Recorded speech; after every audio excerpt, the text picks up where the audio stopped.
Karl पेंजरम नाम का ये शख्स इतिहास का सबसे दरिंदगी भरा सीरियल किलर था। एक बार इसने कहा था, मुझे सिर्फ 2 बातों का अफसोस है। पहली तो ये कि मैंने कुछ जानवरों के साथ बुरा बर्ताव किया, और दूसरी ये कि मुझे अफसोस है कि मैं पूरी मानव जाति को मिटाने में असमर्थ रहा। इस वीडियो में आप इतिहास से जुड़े ऐसे ही 18 इंटरेस्टिंग फैक्ट्स जानोगे, सो वीडियो को आखिर तक जरूर देखना। नंबर 2, ये तस्वीर 1960s में ली गई टर्की के इस्तांबुल शहर की है। उस दौरान बार के मालिकों द्वारा बास्केटमैन हायर किए जाते थे और उनका काम होता था नशे में चूर शराबियों को बास्केट में बैठाकर उनके घर पर छोड़कर आना। नंबर 3, जॉन ब्रोवर मिनोक नाम का ये अमेरिकन व्यक्ति इतिहास का सबसे भारी इंसान था। एक समय पर इसका वजन था 635 किलोग्राम। ये इतिहास में दर्ज किया गया सबसे ज़्यादा ह्यूमन वेट है, और एक समय पर इन्होंने 419 किलोग्राम वज़न कम कर लिया था, जो कि इतिहास में दर्ज second largest human weight loss था।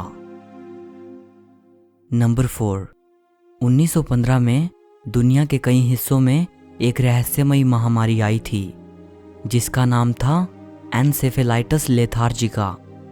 ये बीमारी दिमाग पर अटैक करती थी। ये बीमारी बहुत से विक्टिम्स को स्टैचू लाइक कंडीशन में छोड़ देती थी। ऐसे पीड़ित व्यक्ति ना तो कुछ बोल पाते थे और ना ही हिलडुल पाते थे।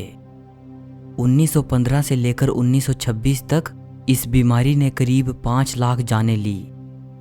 जितने रहस्यमयी तरीके से ये बीमारी आई थी, उतने रहस्यमयी तरीके से ही ये गायब हो गई। नंबर 5, 1930s में साइकोलॉजिस्ट विंथ्रोप कैलोग और उनकी पत्नी ने एक बेबी चिंपैंजी को अडॉप्ट किया था। उन्होंने इस चिंपैंजी को अपने 10 महीने के बच्चे डोनाल्ड के साथ पालने का फैसला किया।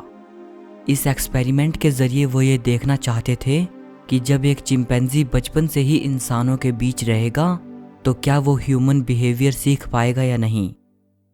9 महीने तक डोनाल्ड और उस बेबी चिंपैंजी को एक साथ रखने के बाद इस एक्सपेरिमेंट को रोक दिया गया, क्योंकि उनका लड़का डोनाल्ड चिंपैंजी की तरह बिहेव करने लगा था और वो चिंपैंजी जैसी आवाज़ें निकालने लगा था।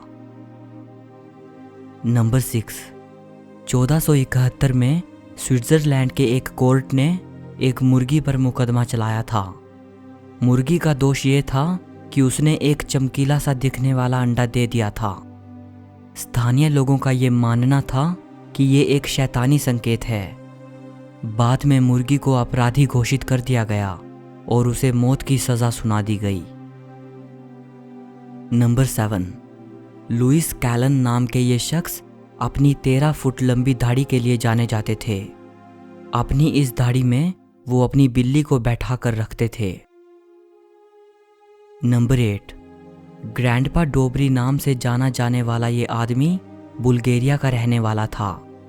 ये इंसान हर रोज़ 12 किलोमीटर का सफ़र तय करके एक चर्च के पास जाता था और वहाँ बैठकर भीख में पैसे मांगता था। इन्होंने अपनी सारी ज़िंदगी भीख मांगते हुए गुजार दी, और जितना पैसा इनके पास इकट्ठा हुआ वो सब इन्होंने चैरिटीज़, मोनेस्ट्रीज और अनाथालयों में दान कर दिया।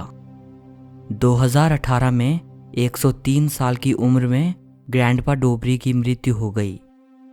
बुल्गारिया में इनका नाम काइंडनेस का प्रतीक बन गया है। नंबर 9, ये तस्वीर जो आप देख रहे हैं ये टाइटैनिक की आखिरी तस्वीर है। इस तस्वीर को टाइटैनिक के डूबने से 3 दिन पहले लिया गया था। नंबर 10, कैथरीन गिलनैग नाम की ये लेडी टाइटैनिक सर्वाइवर थी। जब टाइटैनिक डूबा उस वक्त ये 16 साल की थी। जब ये जहाज़ पर मौजूद थी तब इन्हें जहाज़ की बुरी सिचुएशन का कोई अंदाज़ा नहीं था कि जहाज़ डूबने वाला है। इनको लग रहा था कि टाइटैनिक से उतरकर लाइफ बोट्स पर जाना और फिर दूसरे जहाज़ पर चले जाना सभी कुछ उनकी यात्रा का हिस्सा था। न्यूयॉर्क पहुंचने पर कैथरीन को उन सब बातों का पता चला।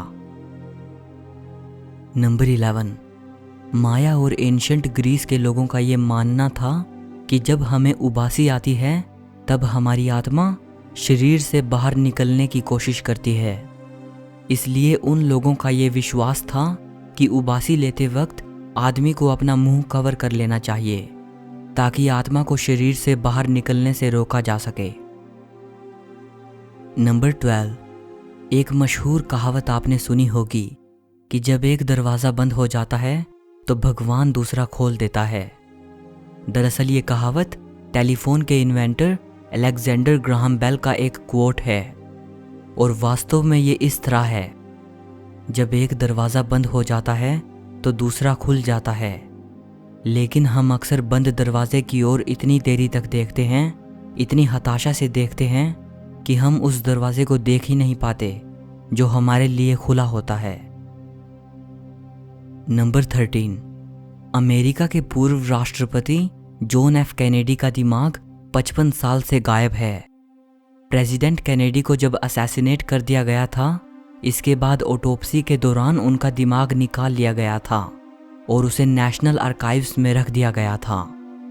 3 साल बाद यह खबर सामने आई कि वहां से प्रेसिडेंट का दिमाग चुरा लिया गया है और तब से लेकर आज तक वो गायब है।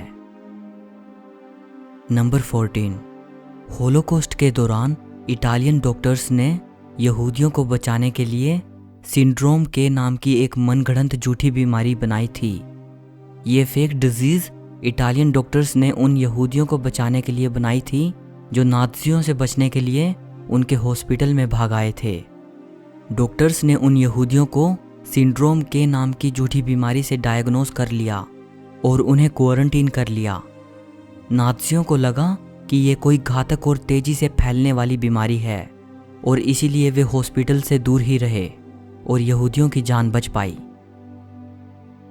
नंबर 15, ऑथर जेके रोलिंग दुनिया की पहली ऐसी पर्सन थी जो अपनी किताबें बेचकर बिलियनर बनी थी। नंबर 16, मार्कस लीसिनियस क्रासुस रोम के सबसे अमीर व्यक्तियों में से एक था। इन्होंने अपनी संपत्ति अजीब ढंग से बनाई थी। मार्कस अपने प्रतिद्वंदी और विरोधियों पर ट्रीजन का आरोप लगाकर उनकी सारी धन संपत्ति हड़प लेता था, उनके अपराध की सजा के तौर पर।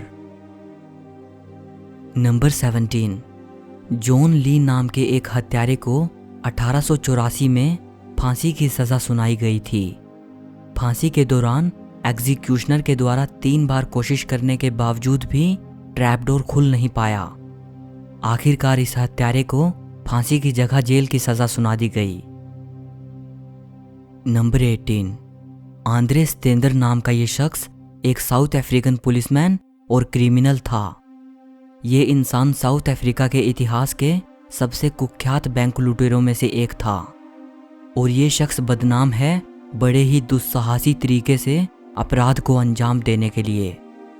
आंद्रे कई बार अपनी ड्यूटी के दौरान लंच ब्रेक के समय में बैंक लूटता था और वो थोड़ी ही देर बाद उसी घटना स्थल पर एक इन्वेस्टिगेटिंग ऑफिसर के रूप में पहुंच जाता था। सो इस वीडियो के लिए बस इतना ही। अगर आपको ये वीडियो अच्छी लगी हो तो लाइक और शेयर कर देना और चैनल को सब्सक्राइब करके बेल आइकन को दबा देना। सो मिलते हैं अगली वीडियो में।